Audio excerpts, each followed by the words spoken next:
বন জঙ্গলের ভিতর দিয়ে যান, কি কি সমস্যার সম্মুখীন হন আপনারা? হঠাৎ করে শুকর পড়লে হয়তো ও হুমকি টুমকি দেয়, আমরাও একটু হুমকি টুমকি দিই।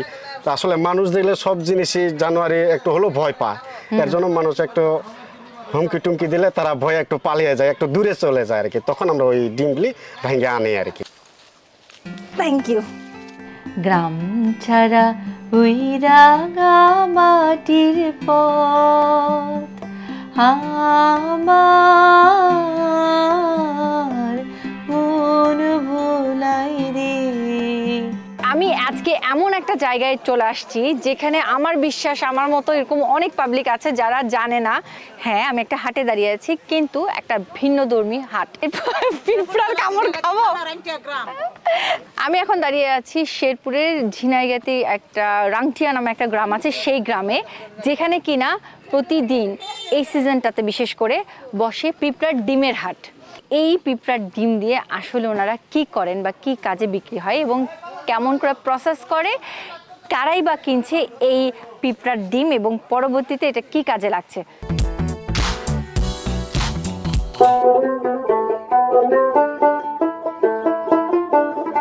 ঘুম থেকে উঠেই আমরা রওনা দিয়ে দিলাম রাংটিয়া গ্রামের উদ্দেশ্যে।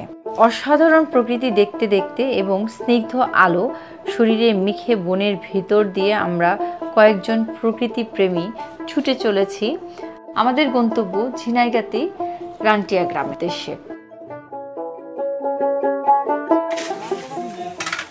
গ্রামে ঢুকতেই চোখে পড়ে গেল চায়ের দোকানের। তো আমরা বসে পড়লাম চায়ের দোকানে চা খেতে এবং সেই সাথে আশেপাশের মানুষের সাথে আমাদের একটা খুব সুন্দর বন্ধুত্ব হয়ে গেল। শুনছিলাম কিভাবে ডিম সংগ্রহ করে।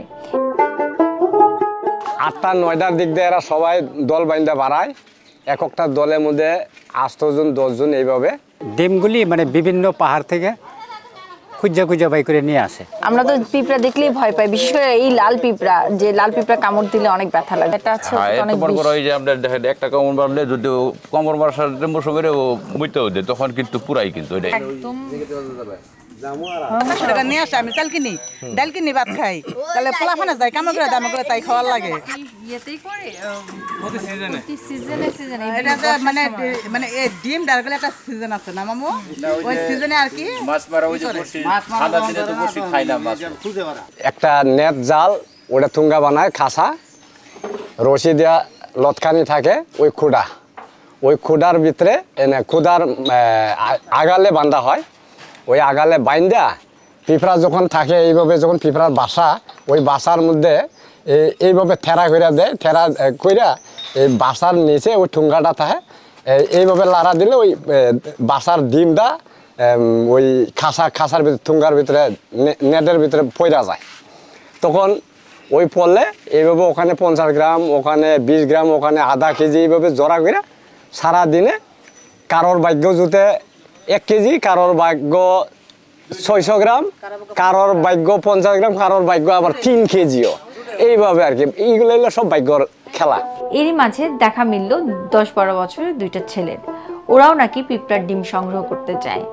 শুনেই তো আমি ওদের পিছু ধরে নিলাম, বললাম যে চলো তোমাদের সাথে ডিম সংগ্রহ করা দেখতে যাব।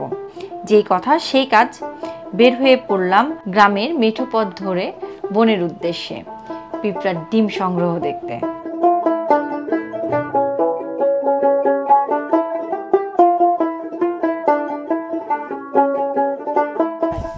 কি কি ধরনের সমস্যা পড়ো তোমরা? পাহাড়ে ঢুকলে এগুলোর ভিতরে সাপ ঠুক খায়, পাহাড়ের ভিতরে সাপ খায়, জন্তু জানোয়ার, হাতি ভয়, আর মেলা কিছু ভয়। বন্য শুয়োরও তোমরা দেখছো? হ্যাঁ। তারপরে ওখান থেকে বাঁচলা কিভাবে? বন্য শুয়োর দেখলে গাছ উঠুন লাগে, নালে জীবন নিয়ে আনতে হবে না। আর পিঁপড়ের কামড় কেমন খাইছো? পিঁপড়ের কামড় মেলা খাইছি, এই যে কামড় খায়। ফুল একটা শার্ট পরে যাও।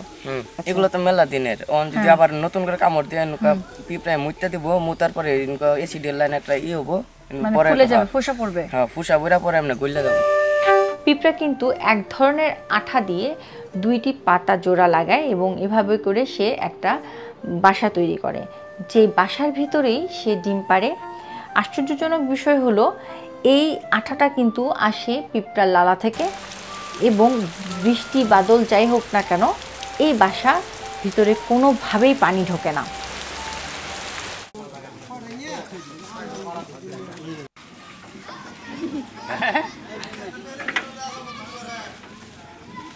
কতজন গেছিলেন আপনারা? আটজন গেছিলেন। কেমন পেয়েছেন? আপনি কতটুকু পাইছেন? এই তো দেখি দেখানো যাবে? 300 গ্রাম এরকম। 300 গ্রামের মতো। ওরে বাবা, একদম পিঁপড়ায় ভর্তি, কিন্তু কম, ওনাদের হিসেবে কম না? এবং প্রত্যেকটা পিঁপড়া মানে এখানে দেখে মনে হচ্ছে যে অনেক মানে চাল বা মুড়ি এইগুলা, তাই না? এরকম দেখতে মনে হচ্ছে না? পুরো শরীরে ওনার পিঁপড়া দিয়ে ভর্তি। সারা দিন এত পরিশ্রম করে এসে কি মনে হচ্ছে যে আপনার মানে পুরো পরিশ্রমটা সার্থক হবে? না, হবে না। হবে না? অনেক উঁচু থেকে আপনারা পাচ্ছেন। হ্যাঁ, আমি নিজের চোখে, আমি চশমা পরা, তারপরে আমি দেখতে পাচ্ছি না যে হচ্ছে কোথায় পিঁপড়া আছে। আপনার বয়স হয়েছে, আপনার চোখে চশমা নাই, হ্যাঁ, সেই ক্ষেত্রে আপনারা কিভাবে দেখেন, কিভাবে খুঁজে পান? এটা আমরা মনে করেন অনেক দূর থেকে আমরা পাতাগুলি দেখলেই বুঝতে পারি যে ওখানে ভাষা আছে। আবার দেখলাম যে হচ্ছে ওগুলোর মধ্যে বাসা আছে, আবার বাসার মধ্যে ডিম নাই, হ্যাঁ, এরকম আছে। সেটা আপনারা কিভাবে বুঝেন? এটা আমরা চিনি হলো বাসা, আপনার বাসার এটা ইয়ে আছে, আপনার রং আছে। ডিম থাকলে মানে একরকম থাকে, আর ডিম ছাড়া থাকলে মানে যখন বাচ্চা ফুটায় জায়গা তখন আরেক রকম হয়ে যায়। এই ডিমগুলো কেমন দরে বিক্রি করেন আপনারা? আমরা এখন বর্তমান 1250 টাকা কেজি বিক্রি করতেছি। আচ্ছা, তার মানে যেটা আমরা বুঝলাম যে এই ডিম এক না 2-3 হাত বদল হয়ে কিন্তু ক্রেতার কাছে পৌঁছাচ্ছে। প্রথমে হচ্ছে এখানকার যারা লোকাল, মানে যারা এখানকার ডিম সংগ্রহ করে, তারা অনেক কষ্ট করে ডিমগুলোকে কালেক্ট করে নিয়ে আসে। দেন এখানে এসে এই গাছের নিচে ওনারা হচ্ছে কেনা বিক্রি করে, কিনে নিয়ে যায় একজন মহাজন, যে কিনা এটাকে বিক্রি করে দেয় যারা ফিশারিজ করে, সেই যাদের ছিপ বড়শি যারা সেল করে ওই দোকানে। তো ওখানে রাখা হয় এবং ওখান থেকে ঢাকাতে বা বিভিন্ন জায়গাতে যেখানে যেখানে হচ্ছে আপনার এই ডিমগুলা বা ফিশিংয়ের জন্য যারা কাজ করে বা শখের বশে ফিশিং যারা করে, তাদের সেসব দোকানে সবগুলাতে পৌঁছে দেওয়া হয়। তারপরে ওখান থেকে কিন্তু মেইন ক্রেতা যারা তারা কিনছে। তার মানে হচ্ছে এই হাত বদলের কারণে কিন্তু টাকার ডিফারেন্স হয়ে যাচ্ছে অনেক বেশি এবং অনেক কস্ট পড়ে যাচ্ছে এই পিঁপড়ার ডিমের। এখানে হিসাব কিতাব চলতেছে কার কত পরিমাণ কে সংগ্রহ করে নিয়ে আসছে, কত পরিমাণ ডিম, সেই হিসাবটা এখানে লেখা হচ্ছে এবং তারপরে তাদেরকে সেইভাবে পেমেন্ট করা হবে। এটা বর্ষা সিজনে একটু চাহিদা বেশি থাকে, বড়শি দিয়ে মাছ ধরে, বড়শির কাজের জন্য ব্যবহার করে, আর শুধু কোনো কাজের জন্য এইগুলা চলে না, বড়শির কাজের জন্য ব্যবহার করে। অর্ডারটা মনে করেন ফোনের মাধ্যমে নেই, নেওয়ার পরে মনে করেন এটা আবার ফোনের মাধ্যমে পাঠাই, লোক দিয়ে দেই, ওরা আবার এটা দিয়ে মাছ ধরে, আবার অনেকে ফ্রিজে রাখে, ওই পরিষ্কার করে ঢিবে রাখে। রাখার পরে এই জিনিসটা আপনার মাস দেড়েক 2-3 মাস এরকমও রাখা যায়, সমস্যা নাই। গাজীপুর যা, মহাখালী যা, ধানমন্ডি যা, সিলেট যা, আবার ময়মনসিংহ যা, জামালপুর যা, চেচ্চা যা। এই হাটটা কিন্তু বসে মাত্র 1 ঘন্টার জন্য। তারা সারা দিন পরিশ্রম করেছে, সকালবেলা চলে গেছে বিভিন্ন পাহাড়ে, বিভিন্ন জঙ্গলে, সেখান থেকে ডিম কালেক্ট করে নিয়ে এসে সবাই একত্রিত হয়েছে এবং এখানে এখন মাপঝোঁকের কাজ চলবে। তারপরে ওনারা ডিম বিক্রি করে চলে যাবে। এই প্রসেসিংটা করতে তাদের মোটামুটি 1 ঘন্টা সময় লেগেছে এই হাটে।